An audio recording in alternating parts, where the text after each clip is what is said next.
Hi, I'm Narayan Mahindra tractors. So Mahindra ట్రాక్టర్స్లో వచ్చేసిందంటే compact సిరీస్లో ఈ 3 మోడల్ అనేది తీసుకురావడం జరిగింది. ఇది వచ్చేసి 225, అదేవిధంగా 245, అదేవిధంగా 305. ఇవి వచ్చేసి 2 వీల్ డ్రైవ్, అదేవిధంగా 4 వీల్ డ్రైవ్ మనకు అందుబాటులో ఉండడం జరిగింది. సో ఇవి వచ్చేసిందంటే ముఖ్యంగా రైతులకు వచ్చేసిందంటే కాటన్ కానీ, అదేవిధంగా ఈ వచ్చేసి ఎక్కువ కాటన్, పసుపు, అదేవిధంగా కంది చేలల్లో ఇంటర్ కల్టివేషన్ చేయడానికి ఇవన్నీ ఉపయోగిస్తారు. సో ఇది వచ్చేసి గుంటకలు, అదేవిధంగా మందు పెట్టుకోవడానికి, అదేవిధంగా మనకు పంపు స్ప్రేయింగ్ చేసుకోవడానికి ఇవి అనేది ఉపయోగపడతాయి. సో అనుకోకుండా మొక్కను తొక్కినా కూడా ఈ తక్కువ వెయిట్ ఉంటాయి కాబట్టి వీటికి అనేది ఏం కాదు. కాబట్టి మనం రైతులు అనేది ఎక్కువ ఇది యూజ్ చేస్తారు. సో ఇది వచ్చేసిందంటే మన సాలలో పోవాలంటే ఎంత ఉంటుంది ఏందనేది తెలియదు కాబట్టి నేను కొలిచి చూపిద్దామని చెప్పేసి మీ ముందుకు తీసుకురావడం జరిగింది. నేను టేప్ తీసుకున్నాను. టేప్ తీసుకుని వచ్చేసిందంటే ఇన్నర్ టు ఇన్నర్, అదేవిధంగా అవుటర్ టు అవుటర్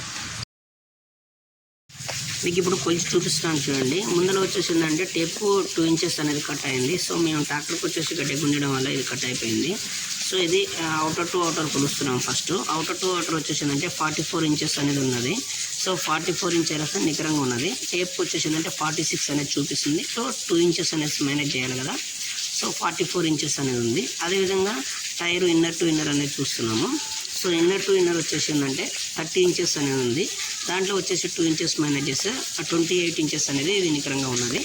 సో ఈ కొలతలు అనేది ఇలా ఉన్నాయి, ఒకసారి చూసుకోండి. మనం వచ్చేసిందంటే పత్తి సార్లు, అదేవిధంగా కంది సార్లు, అదేవిధంగా మనకి ఏదైతే ఇంటర్ పంటలు ఉన్నాయో అంటే అంతర్ధార పంటలు ఏదైతే ఉన్నాయో సో అవి వేసుకునేటప్పుడు మనం ఒకసారి ఈ కొలతలు చూసుకొని వేసుకోవచ్చు.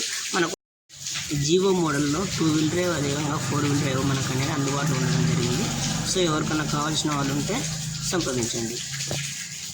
ప్లీజ్ సబ్స్క్రైబ్ చేయండి. అదేవిధంగా వీడియోపై మీ అభిప్రాయాన్ని కామెంట్ రూపంలో తెలియజేయండి. ఈ ట్రాక్టర్ గురించి ఇంకా ఏమైనా వివరాలు కావాలంటే నాకు మెసేజ్ చేయండి. వాట్సాప్లో ఎప్పుడు అందుబాటులో ఉంటాను. Thank you.